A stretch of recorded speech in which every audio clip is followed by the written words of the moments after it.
G'day and welcome back to the channel. Today I'm going to show you how to install some brand new strut mounts into the front of the VZ Commodore. Alright, let's check it out. So the reason I'm replacing the strut mounts in the Commodore today is there's quite a noticeable thud through the steering wheel when you're driving and you hit a speed bump or a pothole or any sort of noticeable bump in the road coming from mostly the passenger side. It's a very common problem in Commodores for these strut mounts to let go. They're not very hard to fix. So let's have a look. We'll unbox this one, have a look at exactly what the strut mount and bearing is, and then we'll get into replacing them. So basically you get your rubber strut mount. It's a solid rubber mount with, you can see, a steel tube through the middle, like a crush tube type setup. That goes on top of your front strut with the bolt from the shock coming up through the middle and screws down on the top, which basically gives you a nice hard solid rubber mount to absorb some impact, take away some of that shock from road bumps. It also comes with a small bearing plate that goes in the bottom of the strut mount.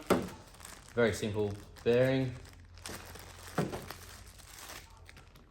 Okay, so it's got two sections obviously that allow it to spin. That goes on the underside of the strut mount that lets the actual strut spin against the mount.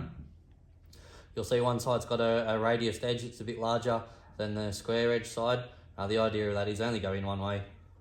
It'll go into the strut mount with the square edge up like so, sit on top of the shock, bolt up through, nut on the top, and that bearing in the bottom allows the strut to turn on the strut mount while it stays stationary and absorbs the bumps from the road. These ones are KYB strut mounts.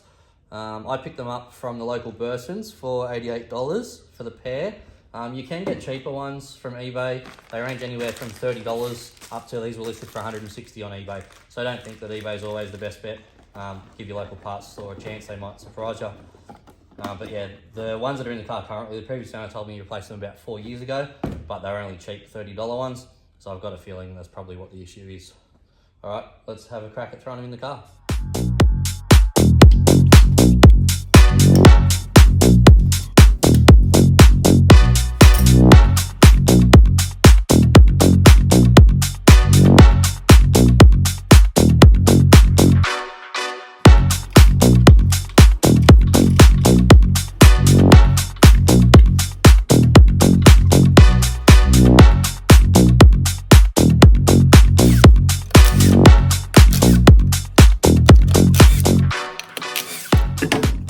So with both the wheels off now, I'm starting on the passenger side. Just on a bit of visual inspection before I start pulling things apart. You'll notice the boot on that shock is completely trashed. Huge big hole torn in it. That's obviously not good. It's allowed junk to get in and potentially damage the shaft of the shock. It doesn't appear to have any deep scratches or anything like that, so it might be okay. But either way, I'll probably replace that while we've got the whole strut out of the car. Moving up onto the bonnet, I'm going to start by removing this cap and then the 24mm nut that's underneath.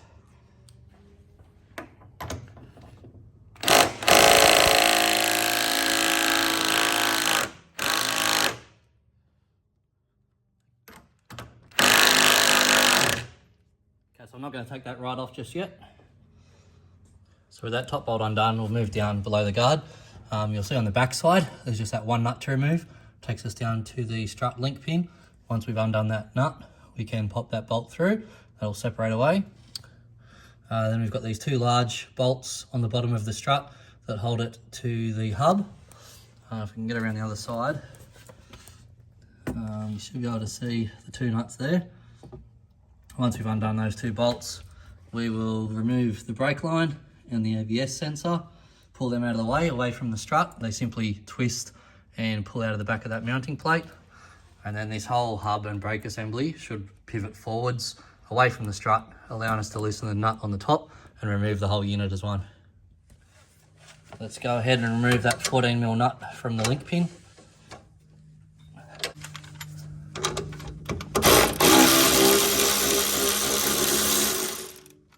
To remove these two lines here, the one at the back is the brake line, the one at the front is the line for the ABS sensor. It's just a matter of twisting them within this plate until the slot in the body of each one lines up with the edge of the bracket and can pull out. I might need to use two hands to get this brake line. Okay, so they're both out. The ABS sensor simply just pushes through the front of the bracket, whereas the brake line at the back might be a bit hard to catch, but you can see there's two flat sides in the middle there, you have to rotate those until you can get it to slide out the bracket at the back. It won't just simply pull out like the front one did. I also just took the strut link pin out. I simply put a lever in between the strut and the link pin and popped it out, so it's now free. All we've got left is the 2 bolts through the bottom of the strut, and then we should be able to loosen that onto the top and pull the whole thing out. Moving on to these last 2 bolts. The head of the bolt is a 19mm and the nut on the back is a 22. Okay, so these were super tight. I don't know why they were so tight. Oh, we've got the top one cracked, so we'll go ahead and get the bottom one as well. Don't forget the washers.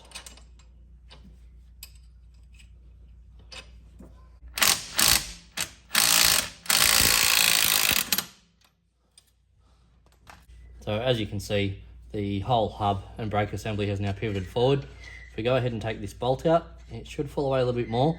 Just make sure when it lets go that it doesn't hang on the brake line. We don't want the brake line to be holding the weight. It should be fine. But we'll pull this bolt out, and then all it'll be holding it will be the nut up the top. Okay, so just take a bit of the weight. You should be able to pull the nut straight out. Again, don't forget your washer. Just make sure that that's not going to be hanging on the brake line. As you can see, the sway bar is holding the weight. That's fine. There's no pressure on the brake line or the ABS sensor. Shouldn't be a drama with that. So I'll go ahead and hold some weight of the strut from the underside and undo this 24mm nut.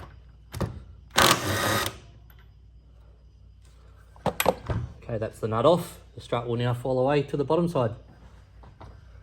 So with the strut pulled out of the car, you can now see that shock boot is completely trashed.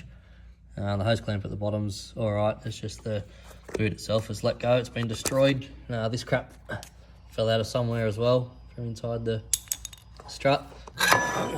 The strut mount and bearing on top doesn't look too bad. If I can get you a shot. They normally collapse, they'll crack and break down around that edge, down in there. You'll see them crack, and that's where they'll let go, or they'll collapse, and that gap between the top half of the body and the bottom will close up. So this one doesn't seem to be too bad, which is surprising. It really felt like a broken strut mount. As you can see, that's the gap I'm talking about in between the 2 halves of the body that hasn't seemed to collapse on this one. But given how bad that boot is, and the fact that this is still the original GM shock, probably from the day it left the factory, it's got 250,000 kilometers on it. Probably not a bad idea to replace it while I've got it out anyway. So we'll go ahead, chuck spring compressors on, pull the strut mount off and have a closer look at that. All right, now we've got the spring compressors on. We'll go ahead and put a bit of pressure on these to take some tension off the spring so we can remove the strut mount on the top. A lot of people are scared of using spring compressors. They can be dangerous if you don't use them properly. As long as you've got them pretty well opposite one another and tighten each one a little bit at a time equally, you shouldn't have too much trouble with them.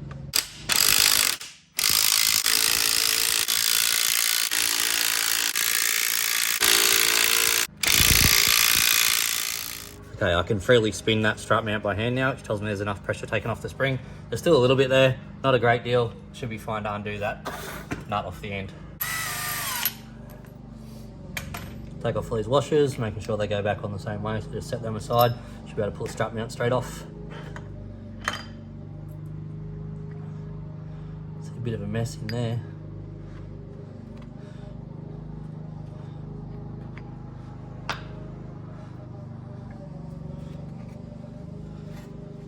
Take the whole spring and everything off the strut. Set that aside.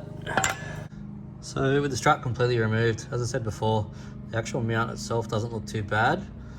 That little, I'm assuming that's just a bump stop type rubber. That goes on there, and then this washer sat on the top of that shaft, which seats against the inside of the strut mount there. However, the whole bearing part is completely seized solid. It's not turning, which is not good. Obviously with a bit of weight on it, when it's in the car it probably would turn, but it should spin a lot more freer than that. So maybe there was some issue with that anyway, so it's probably good to replace those. But yeah, given this boot was completely destroyed, we had these other parts fall out, which I believe probably would have sat on top of that mount, that piece of rubber. I'm going to go ahead and replace the struts as well. So we'll have to probably remove that hose clamp and utilise that as well. I'm not sure if a new struts will come with the rubber, but we'll go ahead, we'll take the spring compressors off and I'll pull the one out of the other side as well. The driver's side will obviously just be a mirror reverse of the passenger side, so I'll go ahead and make a start on that.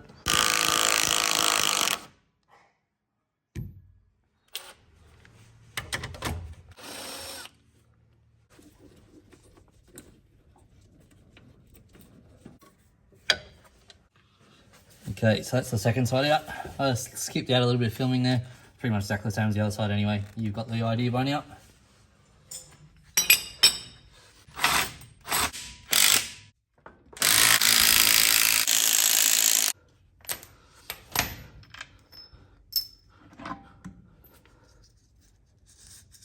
Oh, that one still spins freely. Bit full of crap though. There's our spring. The top spring plate and the rubber mounts are still good on both sides, so we'll use both of those. Alright, so I've just gone ahead and used the spring to hold up the brake hub, just so that it's not obviously got any pressure on the ABS sensor or the brake line, and it's not pulling on the steering rack either.